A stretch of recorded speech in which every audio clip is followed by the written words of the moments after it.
Everything in the world is made up of elements, which are made of atoms. An atom's nucleus comprises protons, which are positively charged, and neutrons, which are neutral. Electrons, which are negatively charged, orbit the nucleus. Ionization energy is the energy required to remove an electron from an atom. Ionization energy increases across rows, known as periods, within the periodic table. Let's meet two shepherds, Claire and Phoebe, to learn more. A hungry wolf approaches. Claire's flock stays closer to her and is safer, whereas Phoebe's sheep are grazing farther away and are vulnerable. It works much the same way with atoms. Phosphorus has a lower ionization energy than chlorine.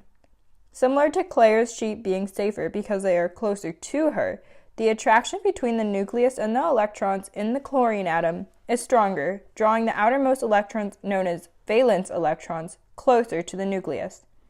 The attraction between phosphorus's nucleus and its electrons is weaker, resulting in the atom having a larger radius like Phoebe's flock. Thus, a positively charged ion, like the wolf, will have an easier time attracting electrons from phosphorus than chlorine. According to this pattern, oxygen should have a higher ionization energy than nitrogen, given its position on the periodic table.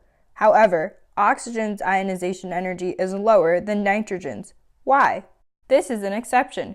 Electrons exist in shells as pairs or singles. Imagine two sheep that don't get along. They aren't going to graze right next to each other. Likewise, electrons repel each other because of their negativity.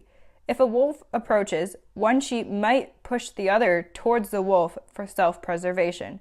Electrons do something similar. They repel each other, making it easier for a positively charged ion to attract one of the electrons.